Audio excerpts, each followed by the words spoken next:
My name is Donna Gonzalez. I am a jiu-jitsu, women's self-defense, and empowerment coach. I think the world is a better place when badass women are doing badass things. One of my favorite quotes is, "Well-behaved women rarely make history." I couldn't agree more. So, I'm talking to the misbehaved ones. I hope you like it. Hey, Kaya. Thank you so much for meeting me today. Oh, thanks for having me. So, where are you right now? Are you living in Alabama? Yeah, so I am in Huntsville, Alabama. I just recently moved. Well, I say recently, about a year ago, I moved from Decatur, which is where Tip Planet is. So I'm Yeah. like 25, 35 minutes away from Tip Planet, Decatur. Okay, and do you just do this full time? Are you a full-time jiu-jitsu athlete, or what else do you do? Yeah, I can say I'm full time because I do train full time. Also, do you hear my dog back there? Is that I an don't hear your issue? dog, but I love dogs. Okay. All right, cool. She's like going crazy on the squeaker. But I can say that I do this full time because I can get up and train whenever I want. So I can train 2 or 3 times a day. Nice. No problem. But when it comes to money, that's not a full time gig. Okay. So aside from that, I also run an online business, which is So Pro Collective. And then I manage a couple of websites. A little bit of Oh, okay. web We'll get development. into all of that. But let's talk about jujitsu, and then we'll get into how you got there. I've known you since you were on the competitive stage. So I think I met you when you were probably either purple or brown belt, already pretty high level, already on the competition circuit. How long have you been training? How old are you?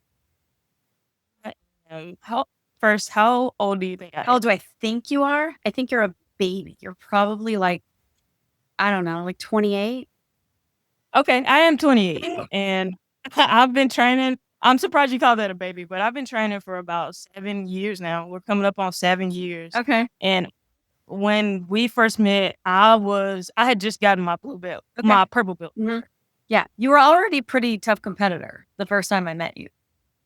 Oh, yeah? I just kinda jumped in the fire, I feel like.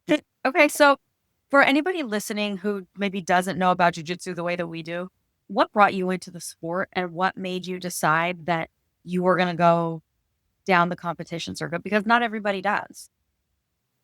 Yeah, so, the reason I started jujitsu was because I was bored, to be honest with you.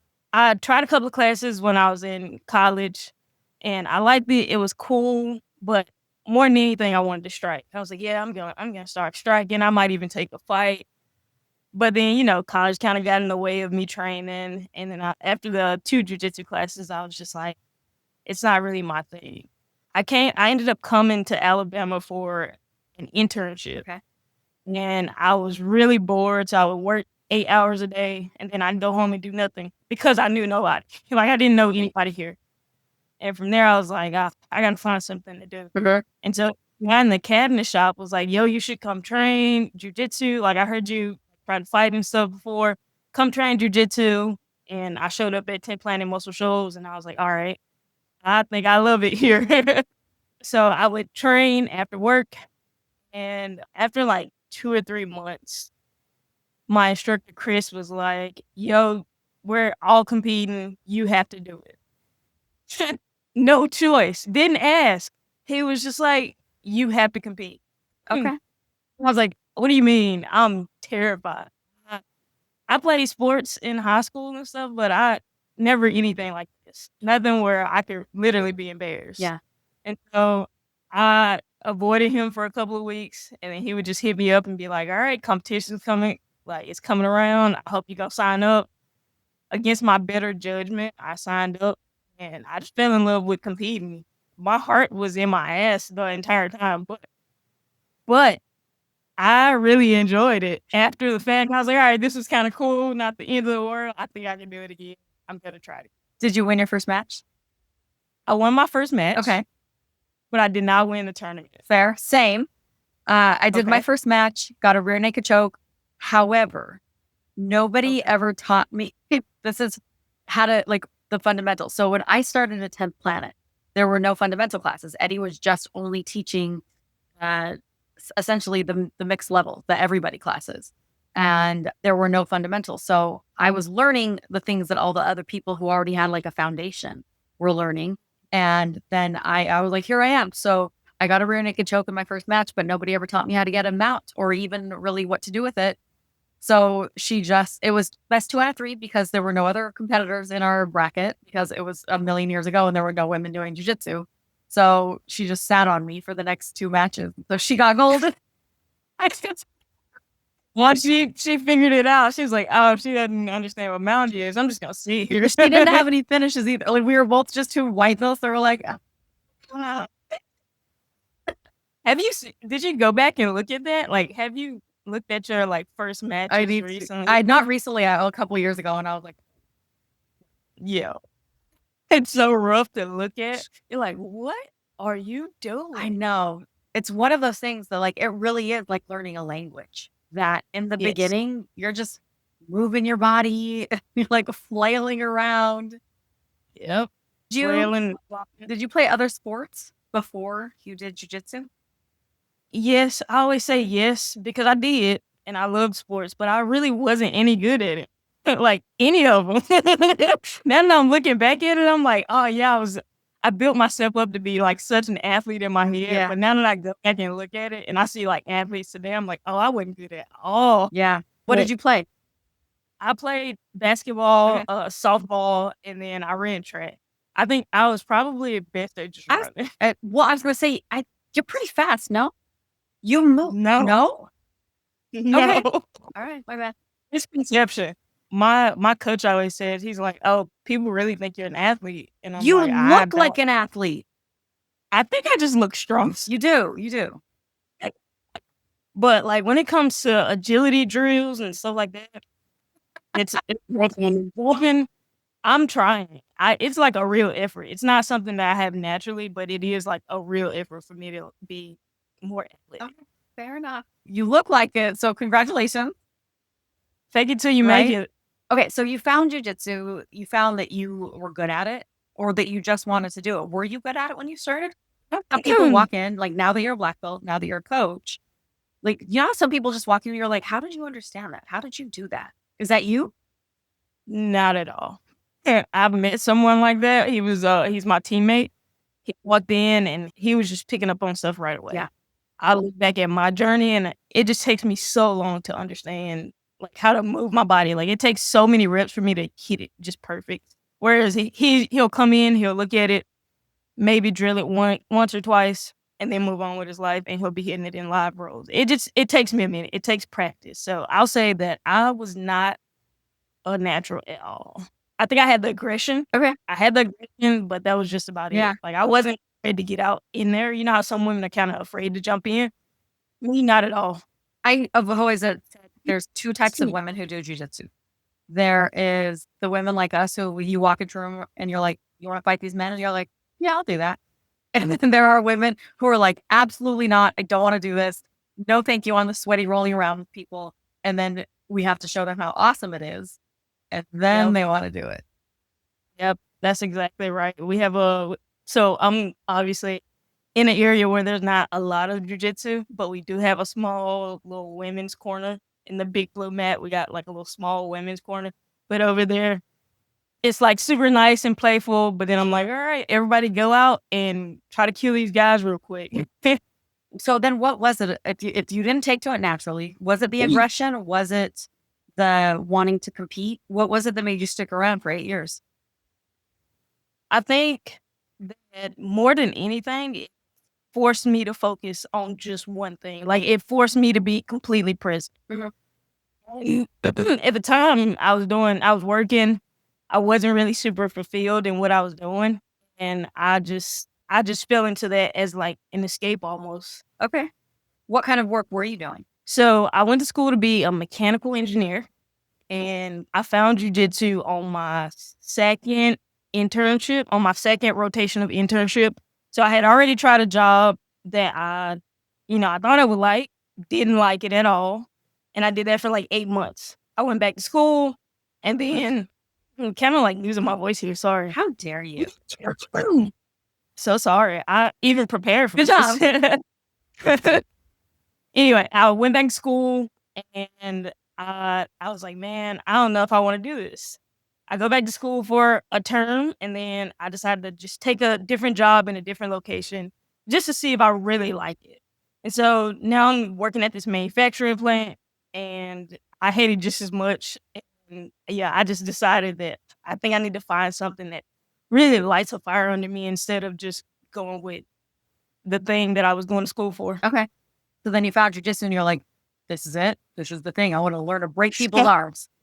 Yeah. I don't know. I guess we're all a little crazy, right? Yeah, fair. Just we're all a little crazy, and that was my thing. I was just like, I like the feeling that I got from competing, the feeling that I got from just being on the mats and not thinking about anything else. I couldn't get that anywhere else. So I just went all in on jujitsu instead.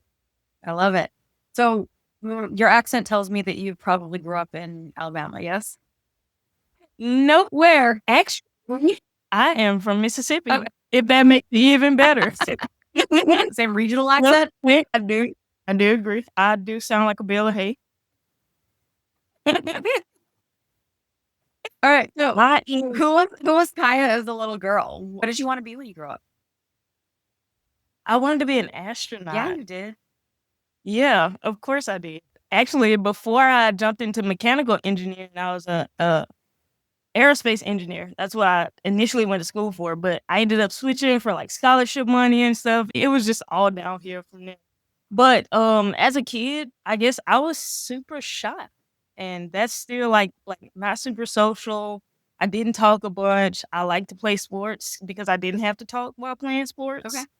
And yeah, I think that still kind of carries over into today. Like I'm still kind of reserved. I talk a little bit more, but I'm still reserved. I still like sports. I still like being out in the country, fishing and whatnot.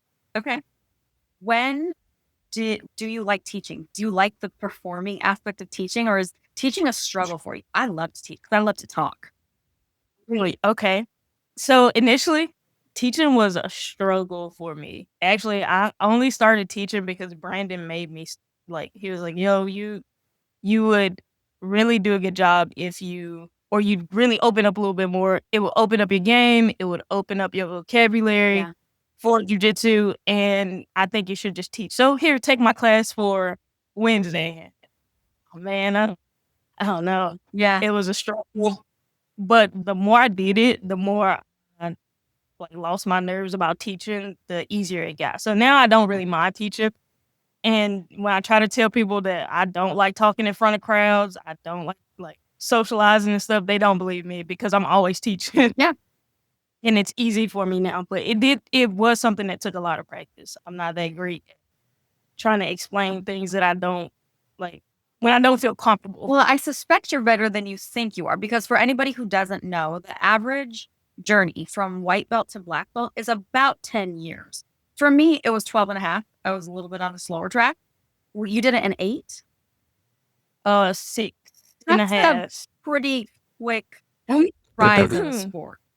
Why do you think that? Because look, you've been like, I'm not an athlete. I'm not that good. I don't know. I don't know how to teach. And everything else says that differently. Okay, all right. I'm not gonna continue to bash myself. It's not that I'm just saying that those things didn't come naturally. Okay. Like when I talk to a lot of people, they just go, "Oh, you must be really good at teaching, or you must be a really good athlete." It's like none of that really came natural. Like it was never a thing that I just jumped into and I was great at it. But I think the thing that contributed most to me, again, losing my voice, the thing that contributed most to me being able to accelerate my journey, I guess, was just focus. Like that was the only thing that I decided to focus on. I gave it all of my time. When I wasn't training, I was studying jujitsu or working out in efforts to be better at jujitsu. And then I think also competing helped me a lot. Yeah. Because I got a chance to really see where I was struggling. It was just so evident. When I would go back and watch my matches, you could just really see where I was struggling. And that was the next thing for me to work on. Yeah. And so that just really helped me accelerate my journey. You have struggled. I wouldn't say that you and I are close friends, but we've messaged each other before. And I remember messaging you after watching you get to Medusa's final several times. And like, I could see how much you were beating yourself up over it. And I was like, hey, you're going to get there. I'm such a fan of yours. Okay. And like, I see it, but I also saw how much you were beating yourself up. What are those moments like? How do you pull yourself or motivate yourself after you're getting so close? So again, for anybody listening, you have competed at the highest levels and you've gotten yourself to the final on these shows several times and then lost the championship by seconds. That is such a hard pill to swallow. Like, what's that like? How do you pick yourself up? Honestly, my coach gave me this thing a long time ago, this tool to just deal with being upset.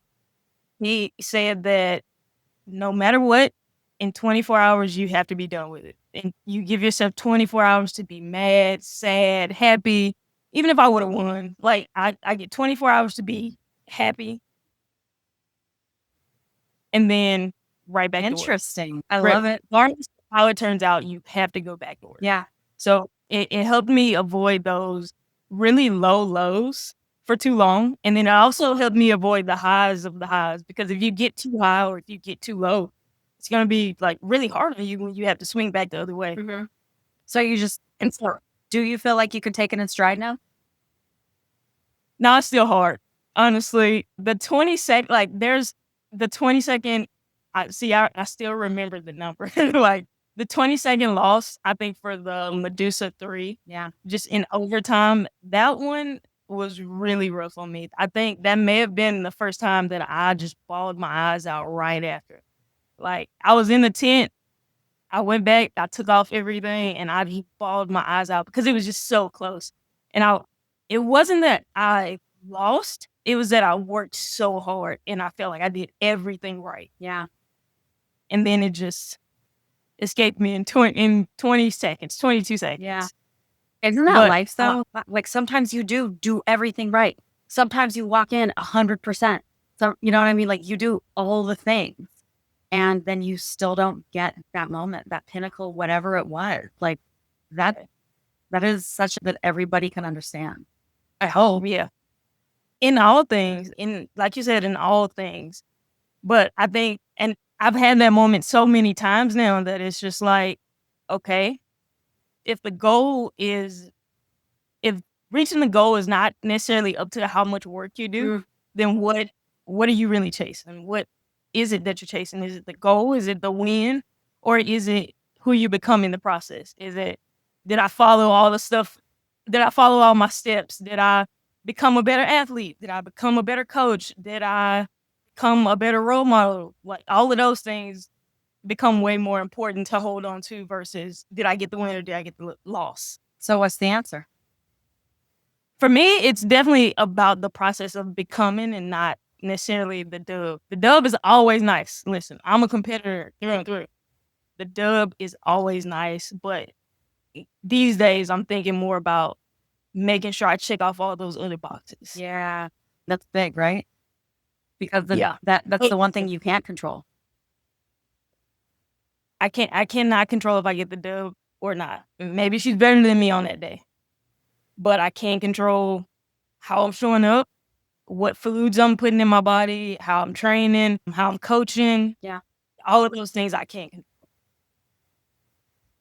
How does that mindset and how does being an athlete affect your relationship? My relationship, my romantic relationship, or my relationship with like my family? Oh, all of it. Go ahead. Okay. All right. So we'll start off with the romantics.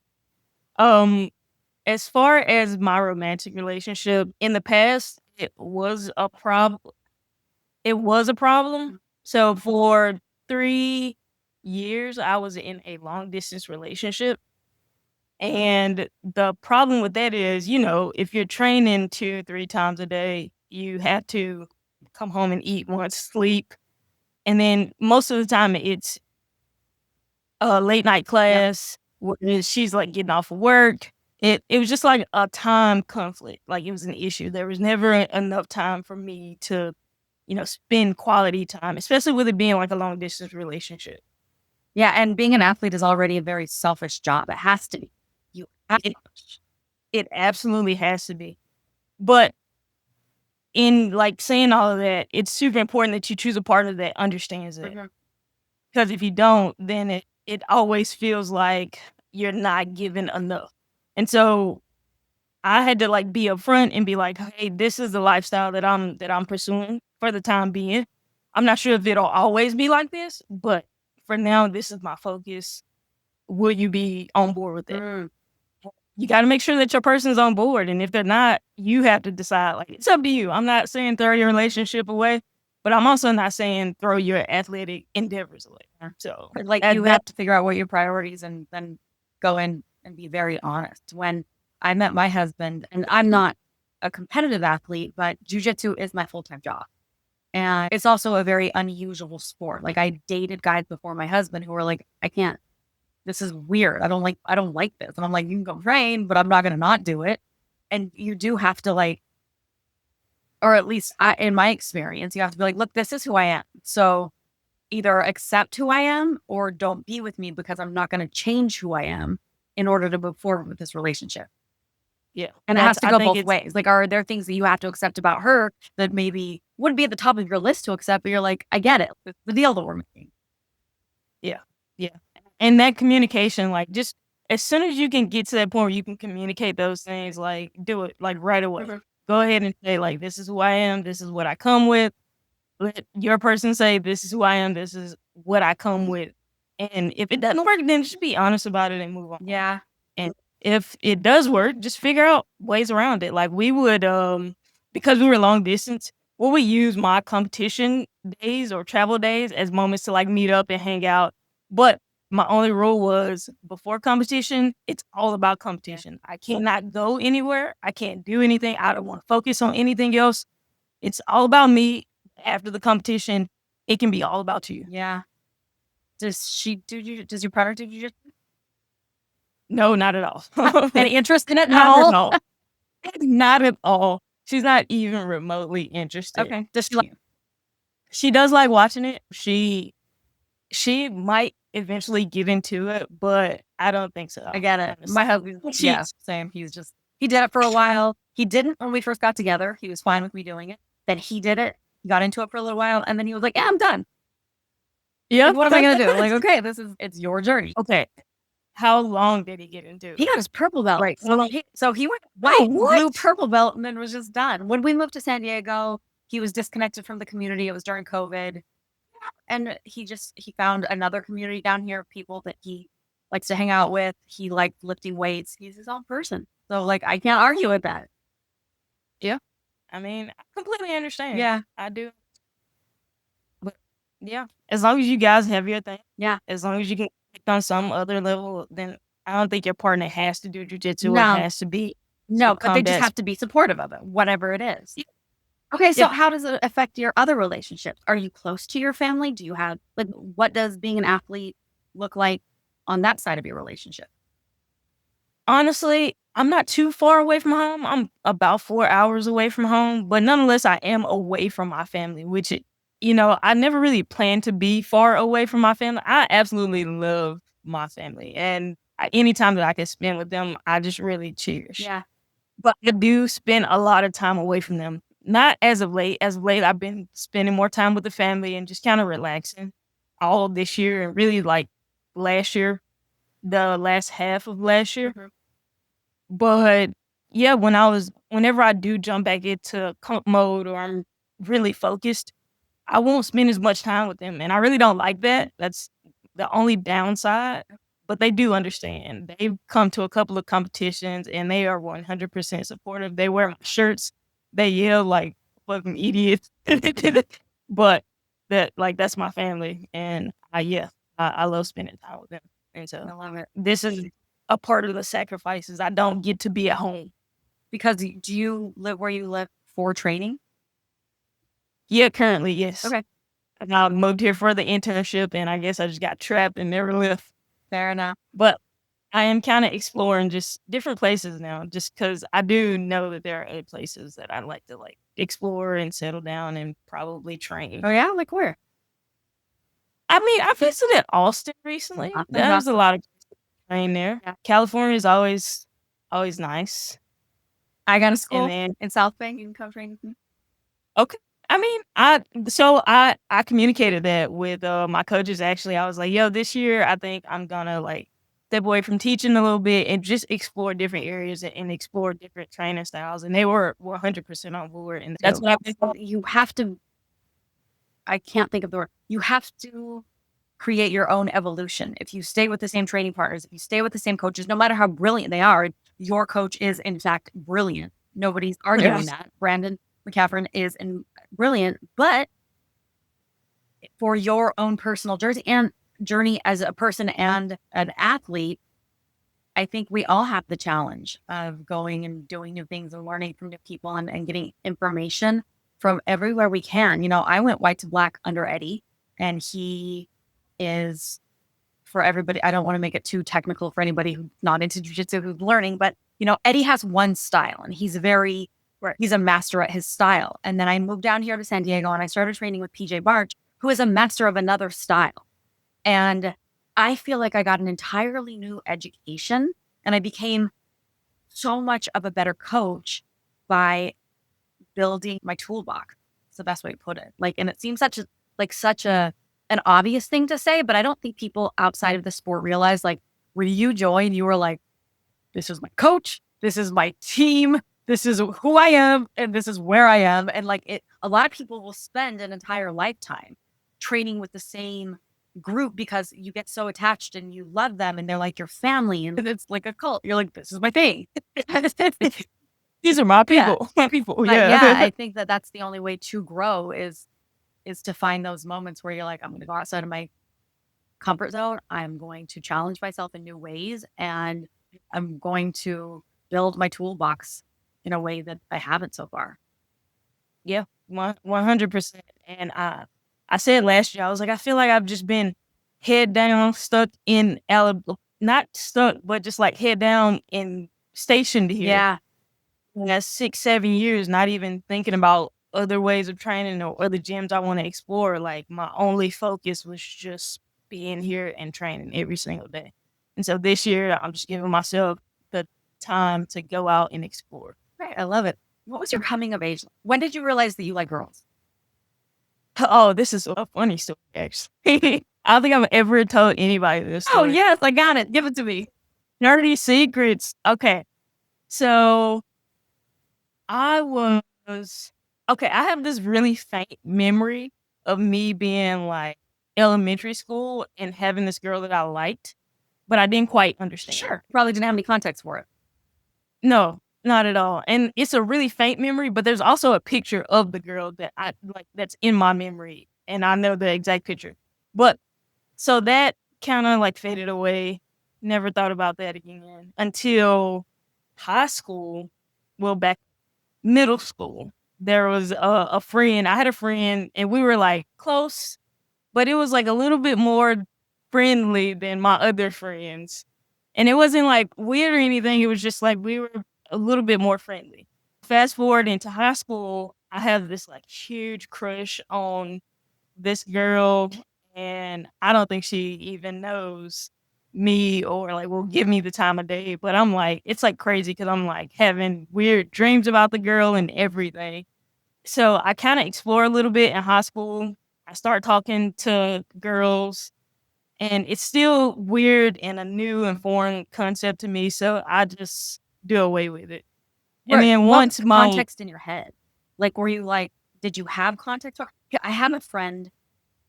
This is a conversation years ago, but he was from a really small town and he had no context for what they were.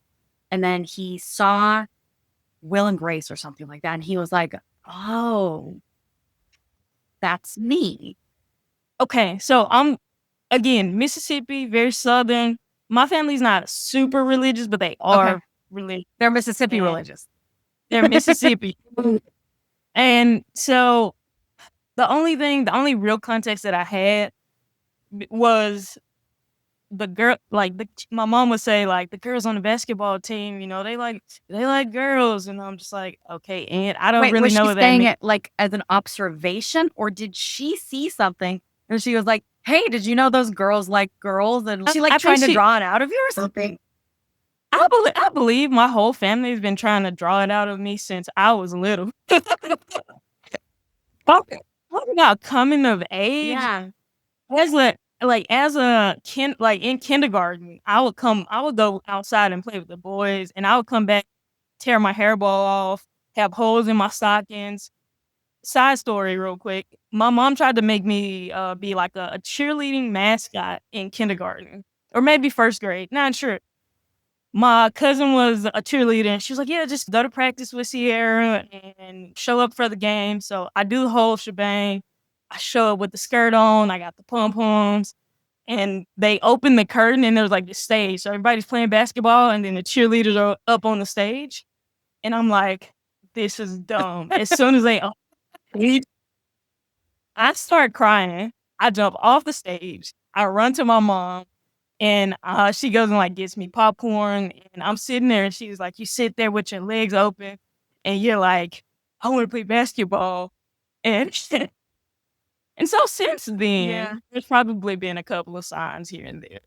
My dad always called me his little dog. Alright. It's You there only had to come always out to been. yourself then. No, I actually had to come out to my family because there was an intervention with my aunts and my mom in high school. So there was small town gossip. There was, like, a rumor circulating that this older lady was, like, trying to get with teenagers and stuff, and so they thought I was involved in it. I was not. Okay. But there was an intervention where they took me to Pizza Inn, and it's like, I have 4 aunts. They're all sitting around the table. They're like, "Well, we just wanted to talk to you about this thing, and it's okay. Just come out to us and let us know." And at the time, I'm, like, freaking out. I kinda explored a little Yeah. bit, but I'm not ready to talk about it. So I'm like, "No, it's good. I'm good." I don't know that lady, first of all, and I'm not Yeah. a lesbian. It's fine. Well, so when did you finally admit it to yourself? Oh, this is still a very long story. Oh, okay, go on, sorry. No, it's okay. So, the next summer, I go off to college. I get to college, and I genuinely fall in love with this guy. And to this day, he is my best friend, and I I do understand that now I understand that it was more of a mental connection than it was, like, a physical attraction, and, like, we date for 4, almost 5 years. Whoa. Yes. And during this time, this is, again, so many life changes. During this time, I'm doing the internship, I'm going back and forth to school, I am starting jujitsu. All of these things are just, like, happening all at the same time. I'm starting jujitsu, I'm falling in love with jujitsu, and then I think just one day I wake up and I'm like, I don't think I'm sexually attracted to this guy. I don't think I'm physically attracted to I think that mentally, me and him, we are very compatible. Like, I absolutely love his mental, but this is probably not the next move for me. And so I date another guy. You're like, I gotta check. Yeah. Complete opposite of the other guy. I date another guy. And again, we're best friends to this day. Yeah. Like, I literally just texted him, but not physically attracted to him. And I think this was around the time I got my blue belt. Mhm. The, like, next summer or so, I end up just really exploring my options with women, and I meet my now girlfriend. Is she your first girlfriend? Officially? Officially? Yes, my first girlfriend officially. Awesome. The first girl I've ever told my mom about. Okay. What was that? And Yeah, yes, what was and that like? Was she like, yeah, I know? oh, no, I lost you. Oh, Uh-oh, no. did I lose you? It froze. We froze. There you are. Okay. So what was that? Was your mom like, yeah? No, my dad was like, "Yeah, duh, okay." Um, but so we date, it's long distance, so I'm, like, traveling to her. So I had to she's in Pennsylvania at the time, so I take the train to Philly or take the flight to Philly, take the train to Pennsylvania or to Lancaster is where she is. But we date for 3, 4, we'll just say 6 months. We date for like 6 months, and I'm like, okay, I should probably tell my mom where I am, like what I'm doing. And so I'm on the train. I'm leaving her house, and I'm on the train, and I'm just like, yeah, I'm gonna call my mama. And so I call my mama, and I'm like, hey, what are you doing? I need to talk to you. She's like, yeah, what's up? It's like, well, right now I'm in Lancaster, Pennsylvania. I'm currently dating this girl in Lancaster, Pennsylvania. Like I when you're like just Pennsylvania, like that's the word. That's the word you have to. I threw girl out there really fast so I can emphasize all the other words. And and she's like, oh, okay. Thank you for telling me. Like, is that it? Like, I thought you were in danger or something. And she's like, yeah, pretty much. She's like nodding off on me. And I'm like, no, I just, wanted to come out and let you know that you told me if I ever had those feelings again from the Pizza Inn conversation, like Yeah. if I ever had those feelings, to just let you know. And so here I am at like 22 or 23, letting you know. And she's like, okay, can't wait to hear all about her. And then she like hangs up the phone. I'm like, all right, bet. So I like sit back in my chair and I breathe for a little bit. Yeah. Was it scary? But yeah, I mean, Was it scary long, how much your family supported you and loved you and like you had those moments? Was it still scary? yeah, it was still scary because, people can say all day, if it's not true, they can say, oh, I'm going to love you no matter what. But when you really get into the thick of it, some people are okay with it and some people are not. But my mom is so crazy. My mom is insane, actually. She lets it be known. She lets it be known to everybody. She won't let people call her my friend. She won't let people try to ignore the fact that she's in a room or anything Yeah. like that. Not that we have those problems, but like my girlfriend went to meet my dad and my grandma. And, my grandma is like super old, traditional. She's also insane. But she's like super old, traditional. She's acting like she didn't quite understand what my grandma was Your saying. special friend? Yeah. And so my mom goes, this is her girlfriend, special emphasis. And my girlfriend turned red. And I just die laughing, but she's there 100%. I think they're like best friends now.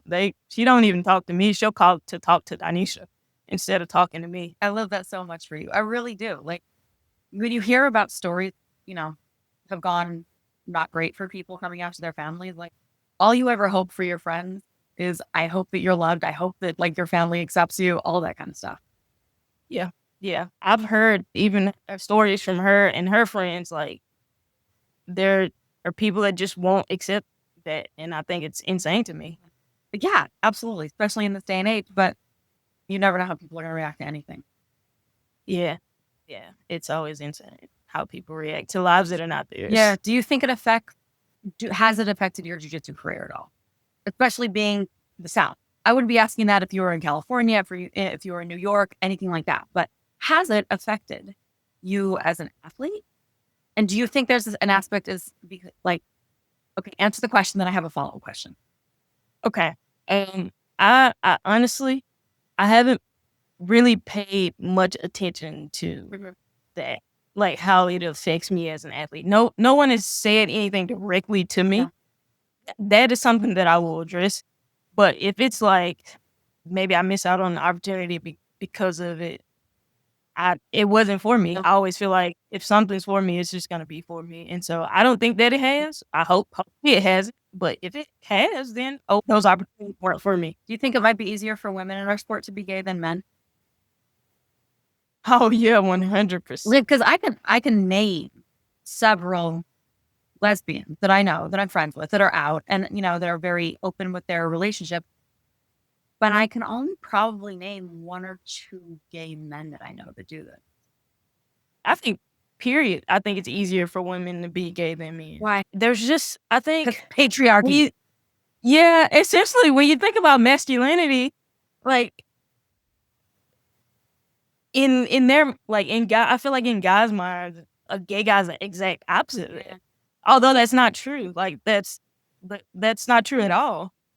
I think it's really hard for guys to just be who they are because of all of these different thoughts and false morals and stuff we've like built up around guys. Like it's strange. It is. It's I mean, I said it jokingly, but it's the patriarchy. You are right. I do. It really is. Yeah, that's really interesting. But I think that our sport is a microcosm. Like, obviously, it's it's a nerd sport on one hand, right? This is not and the combat sports. This is the nerd sport, but it's still a very male-dominated, male-focused, male-driven sport. So it's a microcosm of a vibe, the male vibe in the world right now. Yeah. And to be honest with you, there have been moments where I've just absolutely fallen out of love with the community because of that. For sure. It's like, bro, we're not going to war. We're not warrior. We're not going to hunt lions. Right. We're gonna go strangle our friends Right. at some competition. Some guy you'll probably see again. Yeah. I'm friends with every woman I've ever competed against. Same. Literally, the other day, or when we were in Austin, this girl that I competed against in Medusa 2, I often I go out to be at her barn. I stay in her barn and we train. And Barn? she has a pretty decent. I'm a city girl. Explain things to me. What is it? You're just like hanging out in somebody's barn with their horses?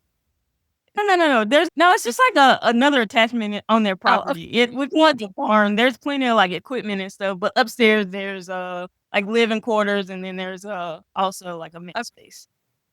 But we just call it the barn. So it essentially is a barn. But yeah, we go and train. I train out there all the time, but we met because we were fighting each other. Yeah. And she also invited Maddie. She invited Maddie out, and Maddie stayed out there for a little bit. A week after I competed against Sophia Nordeno, she just came to my last women's event. Yeah, of course. Yeah, bro, we're not going to war. We're practicing a martial arts. I really miss romanticizing martial arts. Oh, go on. Now that I'm deep in, but you're a black belt. Go on. Yeah.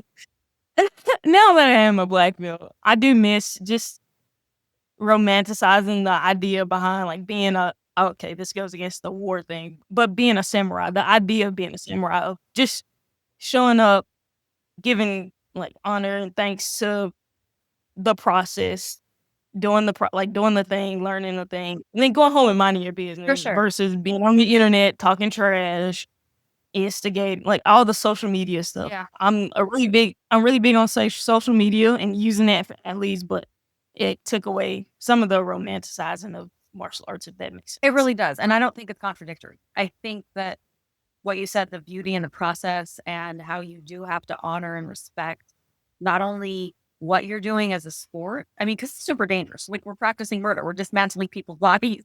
But you also have to, there's a balance that I think that unless you've been doing it for years like we have, you don't quite understand. That is, you are sacrificing your body to other people. They're sacrificing their body to you in this pursuit of whatever it is that we're doing. The art of it, the sport of it, becoming a better person. You know what I mean? Like, if you want to know who you are as a person, go do jiu-jitsu. It will teach you how you lose. You know what I mean? If you think, I'm gracious under pressure. I don't know. Did you just get tapped out by a white belt that you don't think you should get tapped out by? Let's see how gracious you are. Exactly. You know, I don't brag. Oh, really? Did you tap out somebody who you shouldn't have tapped out? And you like, you know what I mean? Like, how about your chest? Yeah. Yeah, it'll really expose you if you let it. Like, people always say, like, oh, there's no ego in this sport. Liar. There's plenty of ego in this sport. Yeah. But there is an opportunity for you to rid yourself of that. Yeah. And so I just kind of miss that part.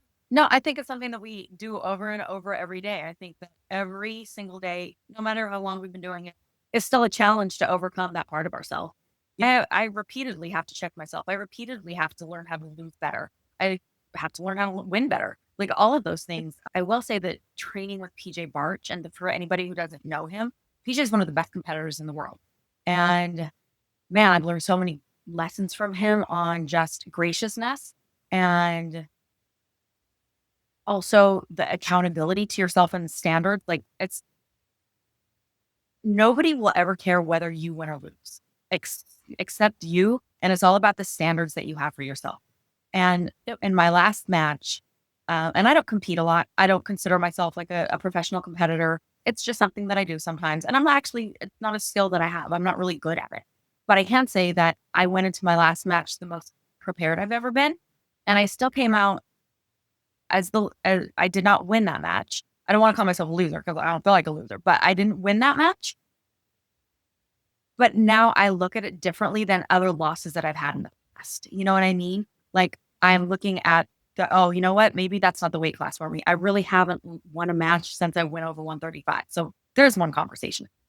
I don't compete as much as other people, and competing alone is a skill set. I don't have the reps. And what happened in that last match for me was we had to do a reset. And the reset is what, in my opinion, lost me the match because I felt like I was out of the submission. And when we reset, she was able to get deeper on my hips in that bear trap that she had me in. And I hate to be technical for anybody who doesn't know jiu-jitsu. I'm sorry. She reset deeper than I felt like we ended that. And that's because she has more reps in competition for me, as she jumped on that moment. And I'm not mad at her for it. She's a competitor. But walking away from that, I felt better than almost any other time walking away from a match. And that was such a huge learning lesson for me. Probably because you did everything that you could do. Yeah. Everything that you could do as far as prepping for it.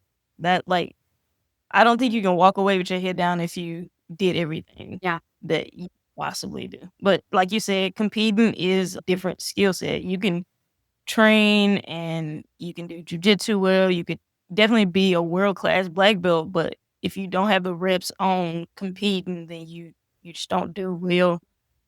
That type of pressure. It's a different type of pressure. It's such a different type of pressure, and it has nothing to do with your toolbox. I consider myself a very good coach. I have a very good toolbox and knowledge set of jiu-jitsu. But my skill set in competing is not there at all. Was there a moment for you that you realized that you did have that you were like, oh, no, I actually excel? Was there a moment that you were like, I'm a badass? Fuck yeah. I think at white belt, I spent a lot of time hunting for my blue belt, and I inflated my ego just a little too much in pursuit of that. I was like, oh, I can't even lose. I didn't after that first loss at white belt, I didn't lose again until I got my purple belt. And I was competing a lot. Like if there was a tournament 2 or 3 times a month, I was competing. I was really hunting really hard to get to the next level, to the next thing, to the blue belt. So just every rep, I felt like I just got better. I was more calm, even during the match. Like I understood the range of emotions I was gonna have to go through.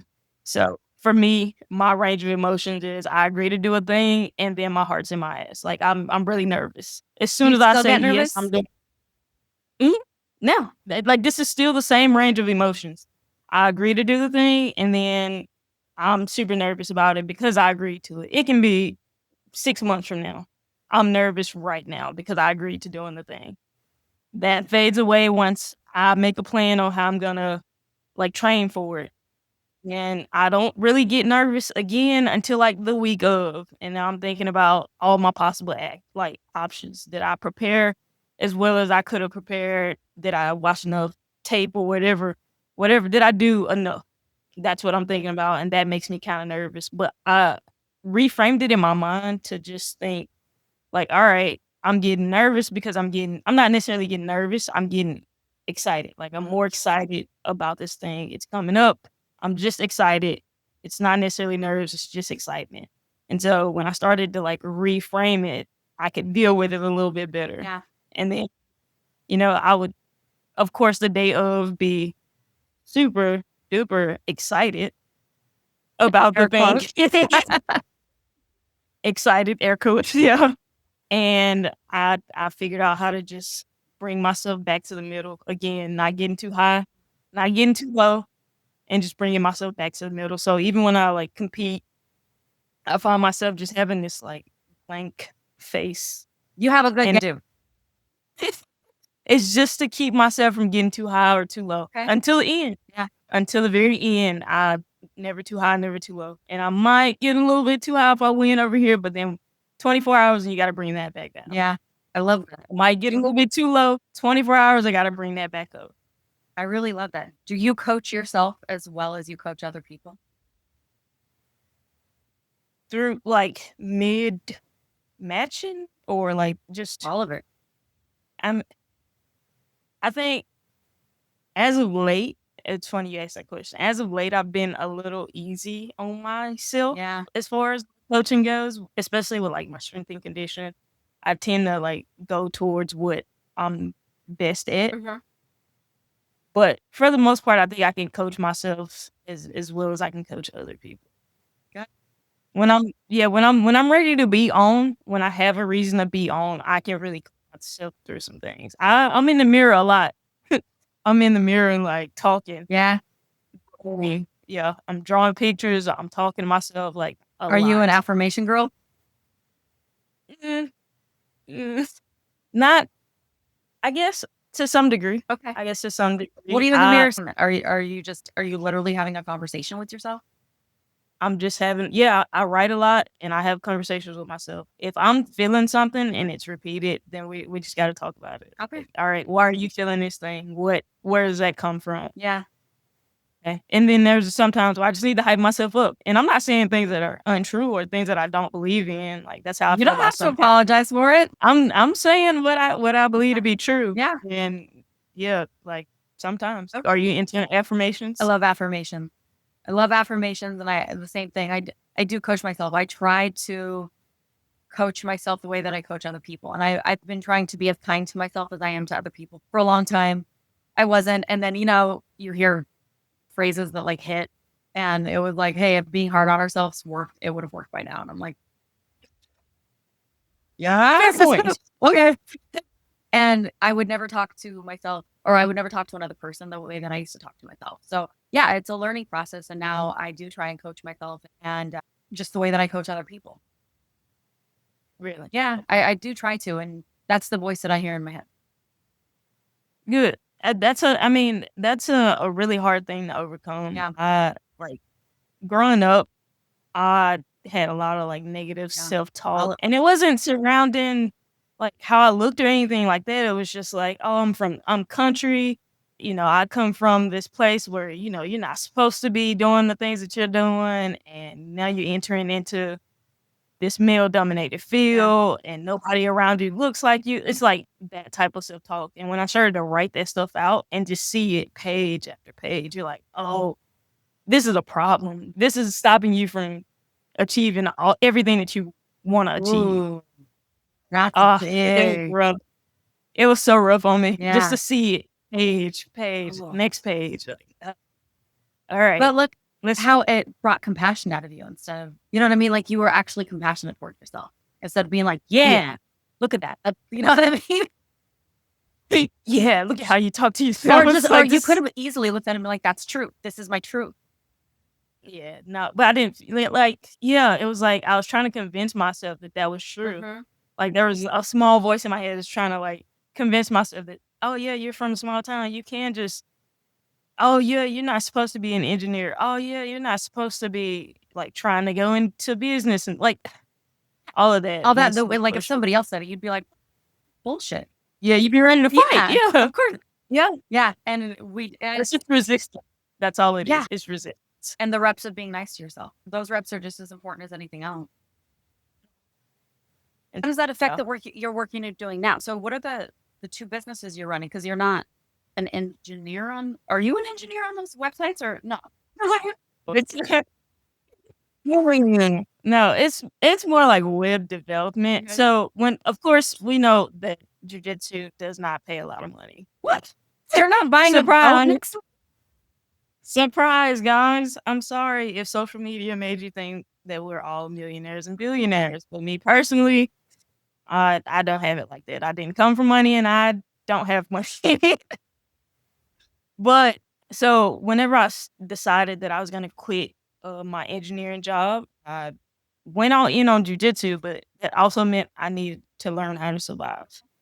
And so the big thing that I really got from Brandon was like, okay, if you can't make money doing jujitsu, what other kind of service can you provide for people that own schools or do jujitsu? And that's when I really got into like website development and just managing different training websites, which eventually led into me building my own training website or continuing to build my own training website. So that's my project right now. But You're a trainer. uh-huh. And you build websites as well? Very cool. So I currently manage about 3 jujitsu and wrestling school websites. But yeah, that was just like my way of getting into it. I also create content, but that's just like to help with the business. And from that comes different sponsorships. It worked. different I was things. influenced. As soon as I watched that video of you making the ice cream with protein, I was like, Oh, I'm yeah? gonna make that. Yes. Sorry. I haven't done it yet. Because I never go to the grocery store, but I'm going to. Okay. Oh man, I had some last night. I actually did the gnarly chocolate way. Whoa. That was really Okay. I'm gonna do Yeah. it. I will. Someday I'll make it to the grocery store. I'm the worst. But I really hate saying influencer. I try not I to was influence people. I'm sorry. I try to make sure I don't want to keep adding to the hole that is content. I'm trying to gear my platform more towards value than just content for For content's sure. sake. That's what I'm doing. That's why I'm having this conversation. I hope that people see that I'm a girl's girl. I love my mission is empowering women. My mission is supporting, empowering, helping other women find that like powerful place inside of them. Like what we get to feel in jujitsu. When I felt that, I was like, I want every woman to feel like because it's such an amazing feeling to feel like a badass. So yeah, I get that. I try not to also make content for the sake of content. I try and at least think to something. If it's not uplifting, then it hopefully it's helpful, something along those lines. But yeah, I try not to just put things out there for the sake of putting things out there. I see people put the bullshit out and I'm like, they're making so much money. Like, I know. even like, I'm like, there's absolutely nothing controversial about my podcast. Like, it's just me cheerleading other women. But then you could rack up if you did get on here and start talking crazy. You could rack up. Right? We could be I know. We rolling in tried. I can't. I try. Like in my head, I want to do it, but I'm just not capable of it. I don't know. Yeah. I am what I am. I don't want to create another job for myself where I have to be pretending all the time that I'm something that I'm not. I hear you. I tried. Yeah, I just have to be what I am. I go and I teach jujitsu and like, wear pink pants and my bright rash guards. And I'm giggly and laughy. And I'm like, I'm just going to teach you how to do jujitsu. And like, if you want to train with me, that's cool.